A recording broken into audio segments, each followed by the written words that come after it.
Hopper and James McNerney, the Chairman of the President's Export Council and Chairman, President, and CEO of the Boeing Company.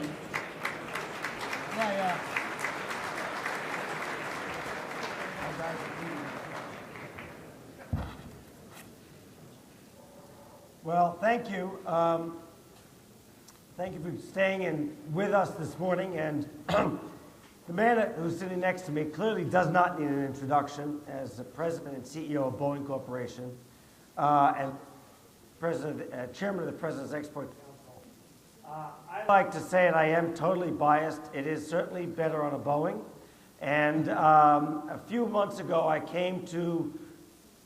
coming down from New York, and my flight was 2 or 3 hours late, and I was late for a meeting, and I don't like to be late for a meeting. And I walked in and I said, I have one word for why I'm late for this meeting, and the word was Airbus. The shuttle did not fly as scheduled, and the second shuttle didn't fly as scheduled, and the third shuttle didn't fly as scheduled. And I won't name that company, that would be impolite, but they fly the Airbus plane. So it is always better on a Boeing. So I'm not going to go through a long introduction. You have a program in front of you. Many of you know Jim's work. We're going to try. I created a bunch of questions as though we would have about 2 hours here, which we don't. We're going to talk a little about the economy, economic policy, some thoughts about the PEC, export finance, SMEs. We'll see how far we get, and we'll make this a conversation, and then we'll be following up with lunch. Let me just start to make sure people really understand, Jim. You know, many of us obviously fly on Boeing aircraft, but maybe you could explain for the audience the full breadth of the Boeing Corporation with satellites, military, so people have an understanding of the full breadth of it. Good morning, Fred. Thank you. About half the company is what you would characterize as defense and space, satellites, space shuttle, space station, as well as fighters and other kinds of military equipment. And then the other half is the perhaps better known part associated with the Boeing name, which is the commercial business, which is 737s, 747s, 777s, et cetera. So it's about half and half, although I must say in today's environment, the commercial side is growing a little faster than the defense side, given the budget realities here in town and given the opportunities we've got with a new fleet of airplanes, the fuel efficiency in particular that's associated with them. So it's... that's roughly it. That's okay. Yeah. And what's your view of where this economy is going? You know, we've got a lot of turbulence in the world, no pun intended, between both in Japan, Libya, the Mideast. Our own economy is growing. What's your sense of where this economy is going, our U.S. economy and the global economy in terms of speed and economic? You know, my sense is even though the recovery is a little slower than the normal recovery by the numbers, I see aside from the pace of it, which is a little slower, I see a pretty normal recovery, quite frankly, with the exception of those things that relate to real estate and construction. And real estate and construction are big job creators in recoveries, huge. And with those markets essentially remaining flat, remaining down, that's where a lot of the pop we normally get on the job side that we're not getting. We are getting it on the export side. We are getting it on the manufacturing side. And so it's pretty normal except for that. Now, you've got Japan, you've got North Africa, which the economy has to work through. My personal view is neither of those. They're tough realities to deal with, but I don't see either of them slowing down or substantially impeding what I consider a normal secular recovery. We're beginning to add jobs again, and in fact, we added over 200,000 jobs in February, 12 months in a row, one of the largest rates ever, and a drop in unemployment to 8.9%, but still high unemployment. Can you talk about what your sense is of employment, both nationally, what you see as a business leader, and also at Boeing? I think corporations are going to begin to add more jobs now. I think the productivity equation in many companies, I don't want to say it's maxed out because you're always looking for more productivity, but there is, particularly for companies that are dealing in global markets, because many markets outside the U.S. are growing faster than the U.S. is. So engaged, well-deployed multinationals, I think you're going to see adding more jobs, including the Boeing Company. I mean, we're going to add a few thousand jobs this year, basically to fund growth on the commercial side of our business, 787 related and other things. And so it's, we're at the point where productivity is maxed out, and as the place begins to grow, jobs are going to come with it, albeit at a slower rate than we'd all like to see. And we still need the real estate and construction related jobs to pick up, but we got to have price discovery on a lot of the real estate out there, and hasn't quite gotten there yet. For Boeing, where might those jobs be? A lot in South Carolina or still Washington? Yeah, I'd say a lot, both actually, both in North Charleston, South Carolina, where we have a new facility building 787s, and in the state of Washington, because these are really the centers of our commercial business, and virtually all elements of our commercial business is beginning to grow. And then with the recent award of the tanker business, which is a sort of a 20, 30-year window, 767 Washington-based activity, that will add to some growth out there in Washington State. At our first panel this morning, there was a lot of discussion about what we need to do in the U.S. economy. Some of it had to do with our education system. Yeah. In terms of, and perhaps for people in the audience, family members or their children, what kind of skill sets are you looking for at Boeing, and what do we think we need to do nationwide to deal with those issues? Yeah. It's a very tough issue. I think obviously the specific skill sets that we look for tend to be STEM related, science, technology, engineering, and math. We tend to be an engineering intensive company, but I think that is also the area where our nation needs to focus. We are, as most everybody in the room I think knows, and in one shape or form, we are falling behind significantly in those kinds of disciplines and they relate most directly to growth and to innovation. And we've really got to address that issue. Now, where do you get to when you talk about that issue? You get to K through 12, because that's where these kinds of things either catch fire in the minds of young people or don't. Right. It's tough to convince somebody as they enter college who doesn't have the tool kit available for an engineering degree in college to get all excited and go back and retrain. So you've really got to address it earlier, and that gets to a lot of the reform. Now we're beginning to see it at the state level, which is all about improving teacher capability, removing some of the bureaucratic elements that are in the way of upgrading teacher training, pay, and school autonomy to address these kinds of issues. Now, you can clearly see me lining up on one side of that debate, although I think those of us that think that way are a lot closer to the way the administration thinks than a lot of people would think. It's a huge issue. It's all about K through 12. And on top of that, Boeing and lots of other companies are trying to figure out ways to be involved in our communities to encourage and mentor these kinds of people and activities.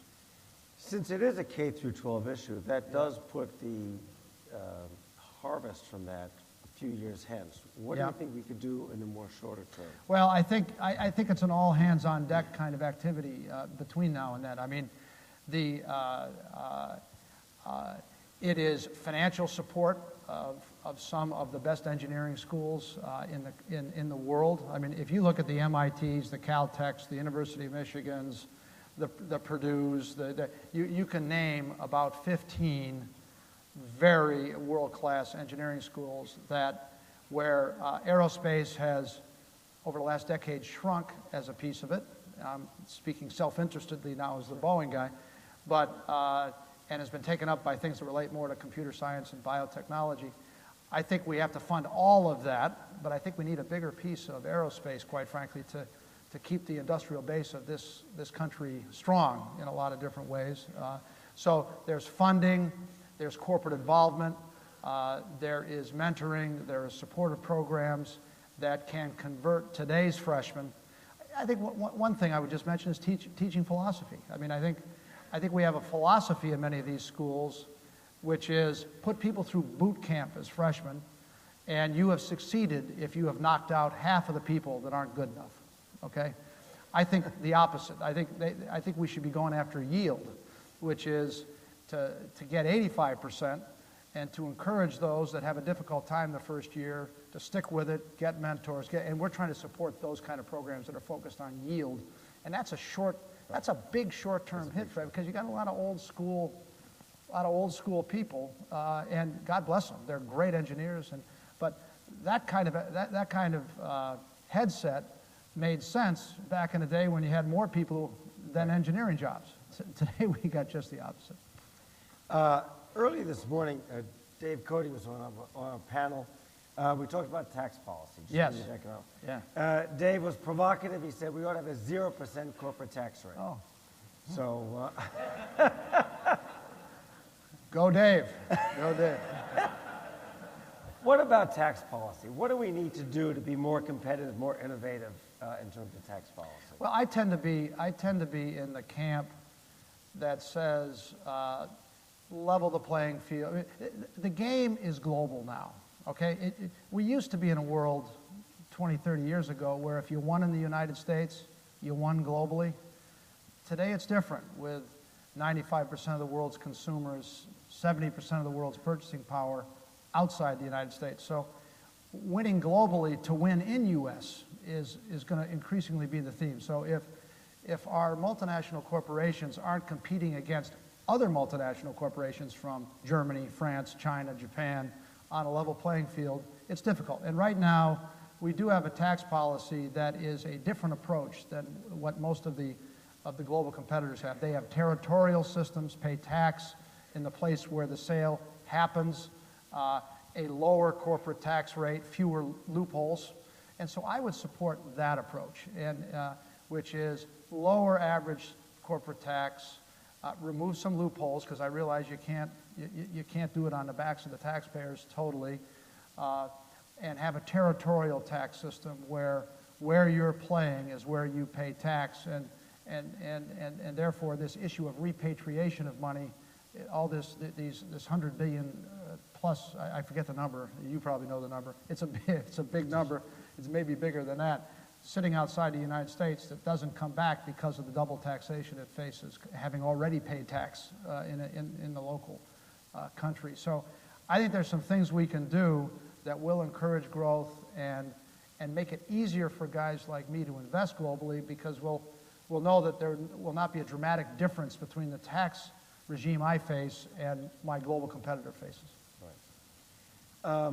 But 0%, Dave, that's a good number. Yeah, I can support that. Realistically, not so sure. I think the president has an idea of a little more, as you I said, think so, a little more yeah. tax neutral in the corporate sphere. I got it. One of the things that we'll be wrestling with this year is free trade agreements. And they are still a very tough sell for the American public and for American workers. What else could the business community do, frankly, a better job of making that case? It doesn't feel like the business community has made that case very well, and your workers are certainly benefiting from it. Yeah, I mean, every airplane that goes down the line in our factories has the livery of the international customer on the tail. And so there is a very direct connect between the 80% of our planes that go to global customers outside the United States and the way our workers feel about it. There's that direct, and that's the issue. I mean, I think people tend to be afraid of global trade because they don't see the direct connection, because their thinking tends to morph into outsourcing, which is an unrelated thought. It tends to relate to, well, my job could go away. Understand that, because comparative advantage is all about some jobs being some kinds of activities being more valuable in one trading partner and another type of job in another, and that could create dislocations. I get it, but I've never seen a bigger disconnect between selling something and the reality. I mean, the sales points are, without trade agreements, our partners have advantages that we don't have. They have lower coming into tariffs coming into our country than we have going into theirs. We want to remedy that. The Europeans already have free trade agreements with, for example, Korea, Panama, Colombia, TPP, or the Trans-Pacific Partnership. And so it's remedying a disadvantage in most cases. We used to lead years ago, 2 or 3 decades ago. The U.S. was always the first one out there with bilateral agreements, multilateral agreements that brought down impediments to free trade. Now we're lagging behind dramatically. You look at the last, I forget what the number is, last 30 agreements that have been made. Most have been made by our competitors. And we got to catch up. And so making that sale, you know, that the Koreans have 2 or 3% coming into this country, we have 11% going into Korea. Let's remedy that. That means $11 billion of exports to Korea that we don't have today. Now that's a pretty straightforward sale unless it gets mucked up in sort of domestic political agendas. And we got to kind of cut through that. And to answer your question, it has to be done locally. It has to be done with governors, mayors, and people who work in factories. And that's what, on the President's Export Council, which we're trying to put together an activity. We've got a handbook out of the BRT that is providing a database as a toolkit for people to use as they discuss this issue. But this has got to be won locally. This discussion has to be won locally. Here, it's kind of a theoretical discussion that everybody can kind of agree on. But the pressure is local, and that's the hesitation that a lot of members feel, and that's where we're trying to go. What do we do to get the business community to sort of more step forward on that? I understand the point, but it does feel like the business community in the workplace could do a better job. Yeah, I agree with you. I agree with you, Fred. I mean, I think it's everything from painting, and I know Caterpillar's doing this. You had Doug here, I guess, earlier today. The paint the flag of the country that the earth-moving equipment is going to. Now that's simple stuff to get a connection with your workers. But I think also mayors and governors, because mayors and governors, and they're going to play a bigger role in the political equation over the next 2 years. You look at the way the state legislature races are shaping up, the way governor races are shaping up, as well as the Senate race. The voice that supports this kind of activity is going to increase. And we've got to harness that wave that I think can represent a counterbalance to some of the voices that say no, but we've got to give them the words. That's the toolkit, the handbook we've got at the BRT. That's the activity. We're spending more time with mayors and governors right now on this and other issues proportionally than we have, and we're trying to encourage all members of the PEC and all members of the BRT to do the same thing. And we got to do more. I take your point.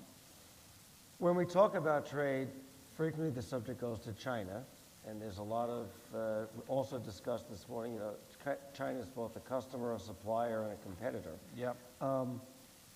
What's your approach to China? Because they're also about to build a new passenger airplane. Yep. And what do you think, what would you recommend to people in the audience, how, as they think about their business, how they might approach this better? Well, there's kind of, that breaks into 2 kinds of questions. How does an individual company deal with that reality? And I'll answer that. And then secondly, how do we try to encourage and shape China to be part of a League of Nations that is implied by their WTO kind of obligations? And those are 2 different things. But first of all, how does an individual company play it? You can't choose any one of those dimensions. You're only a customer, you're only a supplier, you're only a competitor, and just play along that dimension.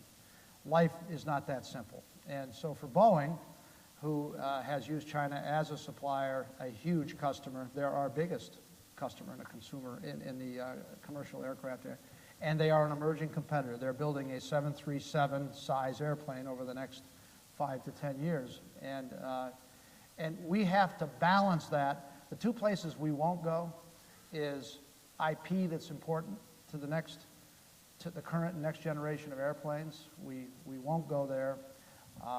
And we won't compromise global quality and cost because of the kinds of relationships we put together there. But we will be pragmatic about encouraging supply, satisfying customers, and working with them on things that will ultimately be competitive to Boeing, because they all play together. It is a country where the government plays a role in all three of those things, and so it's impossible to ignore any one of those dimensions. As to the second part of the answer, which is one of the reasons that we supported the U.S. government taking a stand on WTO in Europe is that we know China's coming, okay? And we are trying to encourage where the bright lines are drawn and where they aren't. If you're going to be a member of OECD and you're going to be a member of the WTO, we are encouraging the U.S. government to make clear things like launch aid, and that was made abundantly clear in the ruling, which was a dramatic victory for the U.S. I mean, $20 billion of subsidies identified in Europe, 3.7 in the U.S. The 3.7 in the U.S. is stuff that happened 20 years ago. We've all stopped doing it. Of the 20 that Europe was found to have violated, 4 has to be paid back immediately, and 15 will dramatically change their business model, because the business model is around direct subsidy of airplane development, which we have never done. So that was a dramatic victory for clarifying the rules of engagement for developing countries as they develop products like airplanes. And we're very hopeful that that will help us as we start dealing with the Chinese, as they start supporting their efforts. What's right, what's wrong, what is allowed, what isn't. Is the WTO the best place to deal with that? Because the OECD has tried to get China and Brazil and others to join. It hasn't happened as yet.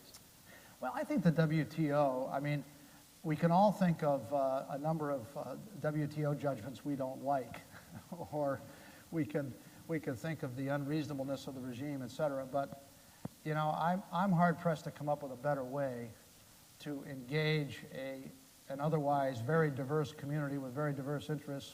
You know, I happen to think it works reasonably well. And so I'd rather try to keep working something that works well 80% of the time in any one person's judgment than try to go recreate a new regime that would just open up Pandora's box in some respects. Let's talk a little bit about the PEC and your work there. Yep. Exports are up 70% in your first year as PEC chairman. That's a good track record. Thank you, thank you. What else should we be doing as a country, and even specifically to EXIM, what else should we be doing to build on that momentum? Because at 70%, we will double in 5 years. Yep. But we still got 4 years to go. What are your thoughts on that? Well, we have made, as the PEC, we have made 15 very specific recommendations to the president, many of which support things he is doing now, like free trade agreements, just want to see it faster, more impactful now, others of which his administration is not pursuing yet. The most important of which, though, is the reauthorization of the Ex-Im Bank. Okay, that's one of the 15 recommendations. Get the governor's slots filled. Let's get the authorization. Let's clarify the rules of the road. And as you know, most of corporate America is very supportive of your initiative, and we want to make that very clear as from the PEC's standpoint. But you know, it ranges from IP protection, which in the minds of many, from Disney to Microsoft, is billions of dollars of lost revenue in places like China and other places. Visa reform, immigration reform, encouraging, and this overlaps with some of your activities, Fred, encouraging small and medium-sized businesses, making it easier for them to export. It's the same issue you've got. How do you make it easier for them to interact with you with programs that can more, because they don't have the size staffs that Boeing has to sort of muscle their way through, and so how do you make it easier for them? How do you provide programs like your supplier financing program that I think is going to be very successful when you get it up and going? We want to sign you up. I know. We're studying it, Fred. We're looking at it very favorably, though. No, we think it's a good idea, and we'd like to figure out a way to work with you on it. But small and medium business, I forget what the number is, but of those small, medium-sized businesses that export, most of them export to one country.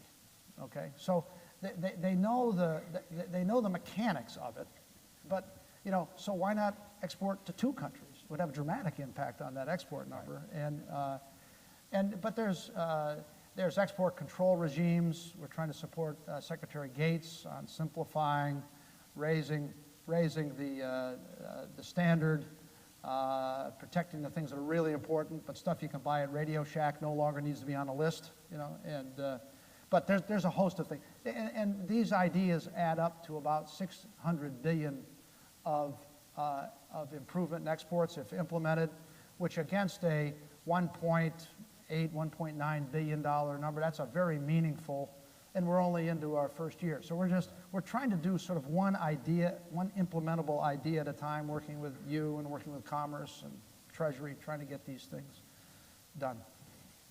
In light of the difficulty, and we're still trying to pass 3 free trade agreements, some of which have been negotiated over a number of years, Korea most recently. And renegotiated. And yep. Where Korea's been negotiated, we hope to get it voted on. Yep. And working out the details of Colombia. Should exporters in this room and people look forward to additional free trade agreements in the next 3, 4 to 5 years, or is that just, do we need to look elsewhere? Because these have been so hard to get through. Well, I personally feel, and I think those of us on the PEC feel, that we need, this should be a starting point, not a oh boy, it's hard, let's stop doing it. And I think the priorities now are the 3 trade agreements, Korea, Panama, Colombia, and then the Trans-Pacific Partnership. Trans-Pacific Partnership is very important because it creates a supply competitor to China and other places. I mean, it's a very important agreement. And beyond that, I think we should keep looking. And I think if you see a more balanced political equation over the next 2 to 6 years, where both sides of the political spectrum have a more equal place to compromise, I think in that environment we may find more fertile ground for some additional trade agreements. I'm hopeful. I think it's right for American business. I think it's right for American competitiveness, and I think it creates U.S. jobs. Since you've been on both sides of this, and part of these free trade agreements, and I think we talk about overlaps, what do you think is the biggest misconception business leaders have of people in government and people in government of those in the business sector?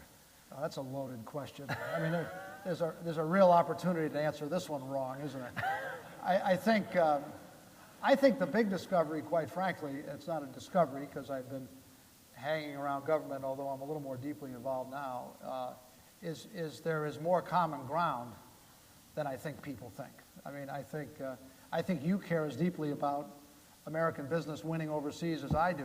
You care as deeply about, are we holding employment in places like Everett, Washington, and St. Louis? You care about that as much as I do. So and my tendency is to try to find that common ground and focus on that, rather than obsess over the fact that you've had a different life than I've had, and it's but although your background is almost as much business as mine, using you as the example, but I think I never think it pays to focus on the differences. I think it always pays to focus on common purpose and values and figure out a way and just sort of blow through the differences. Just shifting a little bit towards the global marketplace, when we help you compete in other countries, you often see other companies' export credit agencies, perhaps more forward-leaning, more aggressive, or doing different things. Anything they're doing that we ought to do a better job of or ought to consider in this country that some of our competition's really doing, either in the finance area or just in the trade promotion area? I think I think the only thing that I would say is that things happen a little faster sometimes in some countries, and you and I have been working on how do we shorten cycle times, How do we get our staffs working on a common process rather than a hand-it-off process where we're double checking and so I think, but some of those places don't have the thoroughness you do, okay? But I think if you just want to isolate one difference that reflects well on them, I think there's a little more speed sometimes. But I would rather have you than any of them. Government at the speed of business, but it's not a slogan. We're actually doing it. We're getting there faster. Last year, I sat on the stage with Jeff Immelt. Yeah. You and Jeff worked at the same company. Yep. Dave Cody and you worked at the same company. Alan Mullally worked at... What was it that GE water cooler that made all you guys so export-oriented? What could others in this room learn from that? There must be something that was like an incubator for many, many years. Well, I think it's, GE is a very competitive place and very competitive culture, not a political culture, so it's all about performance. And since GE tends to be in businesses that are all globally deployed and where winning globally is very important, one led to another. You know, if you're going to win in that culture, you had to be very global, and you had to be global quickly. And so I think it was the only way to win. So that's why we are the way we are. And I was given this question. I really didn't want to ask it, so I'm going to... Have we run out of time yet? We're about out of time. I'm going to tell you the question and not ask it because it's not my kind of question, which was, who would you root for, the Bears or the Seahawks? Not my kind of question. And you probably... Bears? You can say Bears? Yeah, oh, that's good. Who's here from Chicago? Anybody from Chicago? Oh, all right. So, listen, wasn't much of a game either, by the way. Yeah. So, I do want to thank you. I want to thank you Fred. for your service on the Export Council. And I want to thank you for all of us at the Ex-Im Bank. We are proud to work with Boeing. We are proud because frequently when we help Boeing sell aircraft into a country, we follow with small businesses, we follow with medium-sized companies, and so you are very much a trailblazer and your company is a trailblazer. Thank you. And some of the best exports in the world. So thank you for joining us. And we're going to come back right after lunch, but let's give Jim a round of applause. Thank you. Thanks, Fred. Thanks for the nice work. Thank you.